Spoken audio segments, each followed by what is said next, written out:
नमस्कार। आज हम बात करेंगे अरविंद केजरीवाल की। कहते हैं कि इंसान के कर्मों की सजा इसी जन्म में मिलती है, और हम देख रहे हैं कि केजरीवाल को उनकी कर्मों की सजा इसी जन्म में मिल रही है, और उनके छूटने की, जेल से बाहर आने की संभावना दूर दूर तक नहीं है। उनकी हिरासत अभी 11 सितंबर तक रह गई है, और सीबीआई ने काफी विरोध किया और नए नए खुलासे हो रहे हैं। एक खुलासा खत्म होता है, दूसरा आ जाता है, दूसरा खत्म होता है, तीसरा आ जाता है। इतने खुलासे हैं, इतने उनके भंडाफोड़ हैं, इतने घोटाले हैं कि कोई गिनती नहीं। लगता है ये जब से सत्ता में आए हैं ये यही काम किए हैं, और बनते हैं खाटी ईमानदार। तो ये गलत है, ईमानदारी ढोंग है। पूरी आम आदमी पार्टी ढोंग करती है, घोटालेबाजी करती है, और अभी एक नया घोटाला सामने आया है जो स्वास्थ्य विभाग का है। उसमें सौरभ भारद्वाज फंसे नजर आ रहे हैं। हो सकता है कि उनको जेल भी जाना पड़े। तो ऐसे नए नए घोटाले सामने आ रहे हैं, और उनके दूर दूर तक अब छूटने की संभावना नहीं आ रही है। भले ही सुप्रीम कोर्ट ने उनको दया करके चुनाव प्रचार के लिए छोड़ दिया था, जिसका काफी सोशल मीडिया में विरोध भी हुआ कि ऐसे कैसे छोड़ा जा सकता है। ईडी जो मेहनत की थी उसमें पानी फिर गया। और जैसे बाहर आए, स्वाति मालीवाल का केस हुआ, उसमें घटना घट गई। उसमें इतनी बुरी तरह से पिटाई की गई कि स्वाति मालीवाल की जान भी जा सकती थी। लेकिन सुप्रीम कोर्ट ने कह दिया कि 100 दिन हो गए हैं और घटना कोई बड़ी नहीं है, इसलिए इनको छोड़ा जाता है। इसका भी काफी विरोध हो रहा है, लेकिन कोर्ट के सामने कोई मुंह नहीं खोलता, सोशल मीडिया में आता है और लोगों के जुबान पे रहते हैं। सवालिया निशान उठते हैं सुप्रीम कोर्ट के ऊपर कि आखिर सुप्रीम कोर्ट में हो क्या रहा है। विभव छूट गया, इतना मुख्यमंत्री के आवास में घटना घटी, मुख्यमंत्री भी दोषी, विभव भी दोषी, उनकी पत्नी भी दोषी, इसके बावजूद भी सुप्रीम कोर्ट ने छोड़ दिया। लेकिन वो सुप्रीम कोर्ट है, कोई भी फैसला ले सकती है।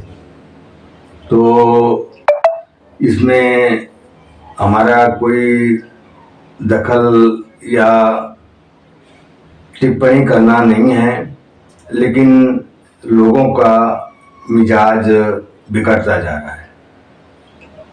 सुप्रीम कोर्ट के खिलाफ लोग आवाज उठाने लगे हैं, और हो सकता है कि एक दिन ऐसा हो जाए कि पूरे देश की जनता सुप्रीम कोर्ट को घेर ले। ये अब आज सोशल मीडिया का जमाना हो गया। पहले की जमाना की बात अलग थी कि लोग नहीं जानते थे। आज पल पल की सूचना लोगों को मिल रही है और घटनाएं भी घट रही हैं। तो हो सकता है कि सुप्रीम कोर्ट के जजों के खिलाफ उंगलियां उठ रही हैं, और कुछ बड़ा होने वाला है। या तो बदलाव हो, या जनता का मिजाज कुछ बिगड़ जाए, कुछ कहा नहीं जा सकता। जहां तक केजरीवाल का संबंध है, केजरीवाल जी इतना घोटाला किए हैं, शराब घोटाला, मनीष सिसोदिया भी शामिल थे और भी उनके सहयोगी शामिल थे। तो सब बेल पे बाहर आ गए। अब रह गए केजरीवाल। केजरीवाल जेल में रो रहे हैं, गिड़गिड़ा रहे हैं, लेकिन फायदा कुछ नहीं हो रहा है। उनकी पार्टी बिखरती जा रही है, कभी सिसोदिया के चक्कर में, कभी सुनीता केजरीवाल के चक्कर में, कभी कांग्रेसी राहुल गांधी के चक्कर में पार्टी बिगड़ती जा रही है। तो ये देखना होगा कि महिला सुरक्षा की बात जो करते हैं वो केवल बातें हैं। स्वाति मालीवाल ने अपना चिरहरण बताया है महाभारत का, कमेंट कुछ भी नहीं किया है, लेकिन चिरहरण बताया है। और उनको इतनी बुरी तरह पीटा गया है। राज्यसभा सांसद हैं, वो भी मुख्यमंत्री का आवास है, और कुछ भी कार्रवाई नहीं होना विभाग के ऊपर। ये बहुत ही इस देश की कानून व्यवस्था के ऊपर उंगली उठ रही है।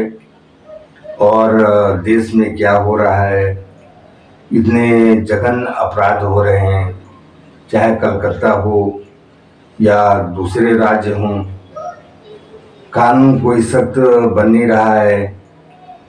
कड़े कानून बनाने की आवश्यकता है, लेकिन सब सोए हुए हैं।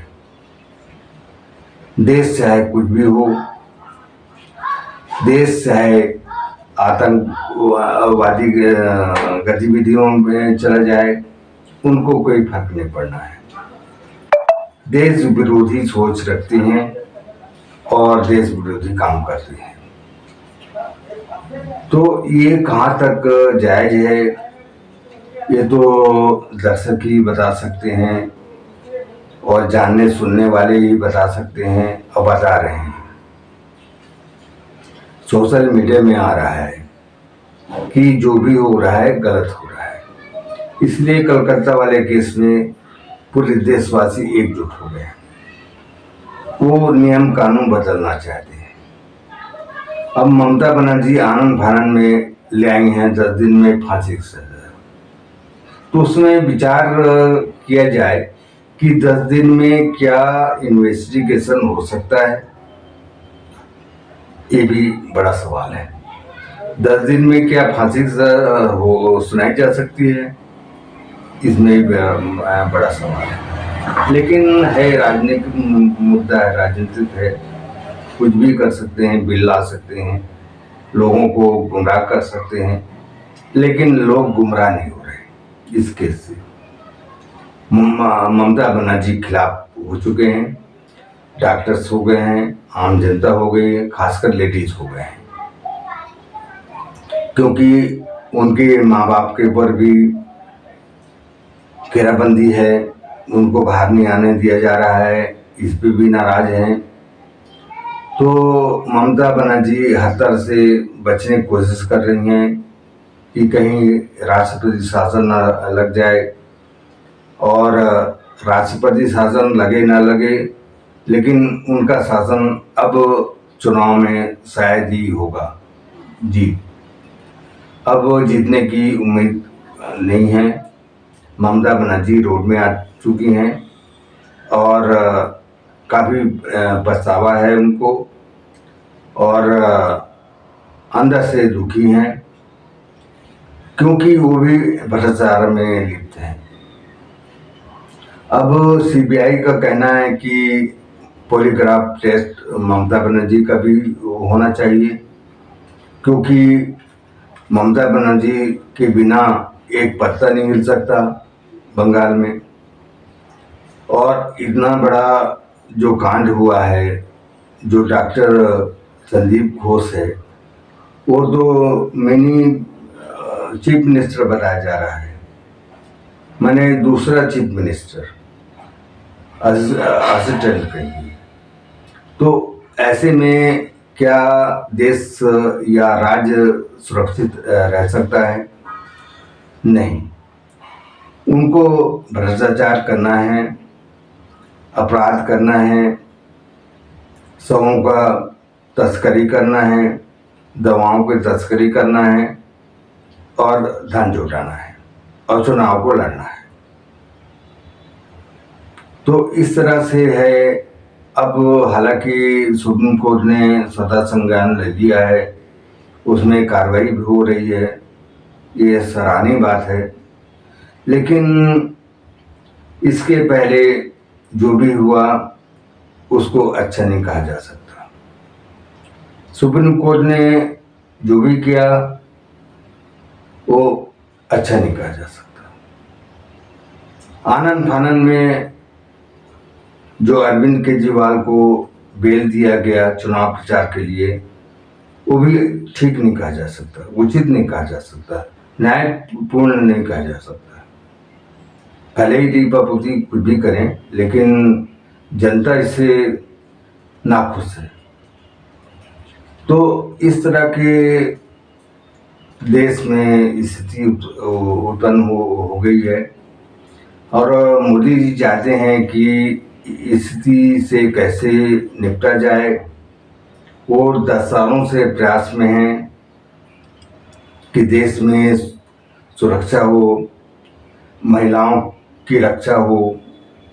तो इस दिशा में वो काम भी कर रहे हैं, लेकिन अभी समय कुछ दूर है और बदलाव तो आना है, निश्चित आना है।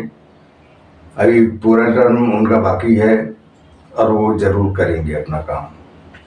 तो हमें धीरज रखने की ज़रूरत है और हिंसा में किसी तरह की भाग नहीं लेना है। सरकार की मदद करना है। सरकार, केंद्र सरकार ठीक कर रही है और बारी बारी से निपट रही है। अभी कोई शंका की गुंजाइश नहीं है। तो इसलिए कहा जा सकता है कि अभी उम्मीद छोड़ना ठीक नहीं है, उम्मीद रखना जरूरी है। जहाँ तक कि पार्टियों की बात है, पार्टी सब बिखर गई हैं। इंडिया अलायंस को देखिए, कलकत्ता की कोई सुध नहीं है, किसी को कोई सुध नहीं है। राहुल गांधी को यूपी के अलावा कुछ दिखता नहीं है। मोदी जी और योगी जी के खिलाफ जो भी बातें होंगी वो जरूर वहाँ जाएंगे, कहाँ जाएंगे वहाँ पता करेंगे, लेकिन कलकत्ता नहीं जाएंगे। वो कलकत्ता के लिए बात टाल देंगे। तो राहुल गांधी का भी हश्र बुरा होने वाला है। अभी सुब्रमण्यम स्वामी जी लगे हैं और अगले महीने उसकी पेशी है। उसमें बहुत कुछ पिक्चर साफ हो जाएगा, मामला सामने आएगा। जो नेशनल हेराल्ड का मामला है वो भी सामने आएगा। दोहरी नागरिकता की भी मामला सामने आएगा। इनके भी बच्चे जो इंग्लैंड में हैं वो भी मामला सामने आएगा। सब सामने आना है। सब कर्मों की सजा इसी जन्म में भुगतना है और हो सकता है कि कानून व्यवस्था में लचर हो या देर हो तो बुढ़ापे में भोगना पड़ेगा।